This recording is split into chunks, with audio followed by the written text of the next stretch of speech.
पर हजरत उमर ने अबू बकर रज़ियल्लाहु अन्हु से कहा कि हमें सारों से एक साथ नहीं लड़ना चाहिए, बिकॉज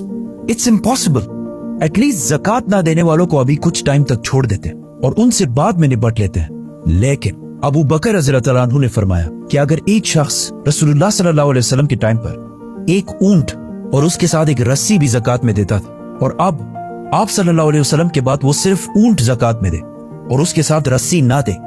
तब भी मैं उसके खिलाफ जिहाद करूंगा। अबू बकर रज़ियल्लाहु अन्हु को इस बात का पता था कि अगर आप सल्लल्लाहु अलैहि वसल्लम के बाद मुसलमानों ने आहिस्ता आहिस्ता चीजों को बदलना शुरू किया तो इससे एक दिन इस्लाम को भी खतरा हो सकता है। तो उन्होंने सबसे बड़ा काम अपनी खिलाफत में ये किया कि जो काम भी रसूलुल्लाह सल्लल्लाहु अलैहि वसल्लम के टाइम पे जिस तरह होता था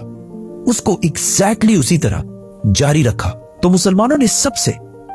नॉर्थ, साउथ, ईस्ट हर तरफ एक साथ जंग करने की प्लानिंग शुरू की। सबसे पहले उसामा रज़ियल्लाहु अन्हु अपनी फौज के साथ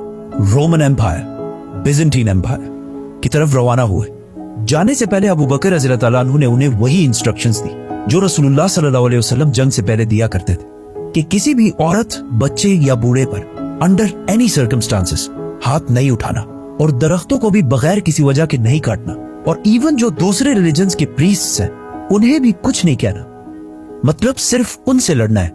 जो तुमसे लड़े। ये फौज रोमन एम्पायर के इलाकों में दाखिल हुई और बहुत तेजी से कामयाब होने लगी और बहुत सारे इलाकों को दोबारा फतह कर लिया। लेकिन जैसे ये फौज मदीना से रवाना हुई, अरब के झूठे पैगंबरों में से एक तुलैहा ने सोचा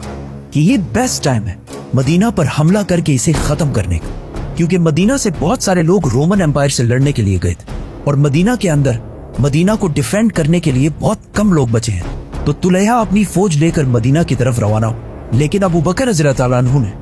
बहुत जल्दी से एक नई फौज बनाई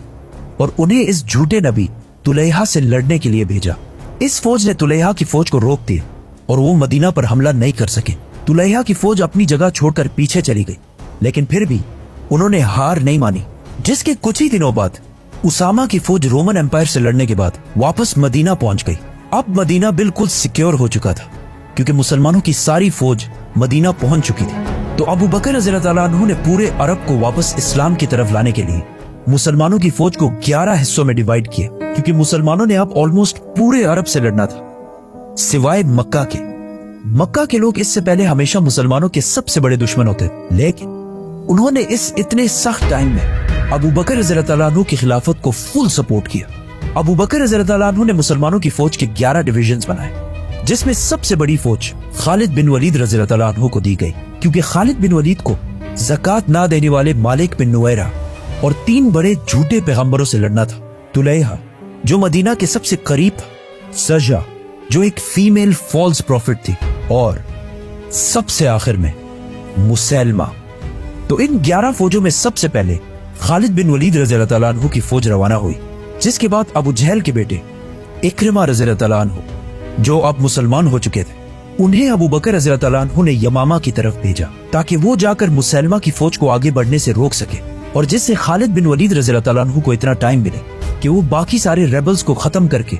मुसैलमा की तरफ आए। जाने से पहले अबू बकर रज़ियल्लाहु अन्हु ने इक्रिमा रज़ियल्लाहु अन्हु को क्लियर ऑर्डर्स दे दिए थे कि तुमने सिर्फ मुसैलमा की फौज के सामने पड़ाव डालना है, हमला नहीं करना जब तक खालिद बिन वलीद की फौज ना पहुंच जाए। इसके अलावा बाकी सारी फौजों को यमन, ओमान, बहरीन और नॉर्थ में तबूक की तरफ भेजा गया। इन फौजों का मदीना से रवाना होने से पहले अबू बकर रज़ियल्लाहु अन्हु ने इन सारे बागियों को एक बार फिर वन लास्ट टाइम लेटर्स भेजे कि वो बगावत छोड़कर वापस इस्लाम की तरफ आए, लेकिन कोई रिस्पॉन्स ना आने के बाद अबू बकर रज़ियल्लाहु अन्हु ने इन फौजों को रवाना किया।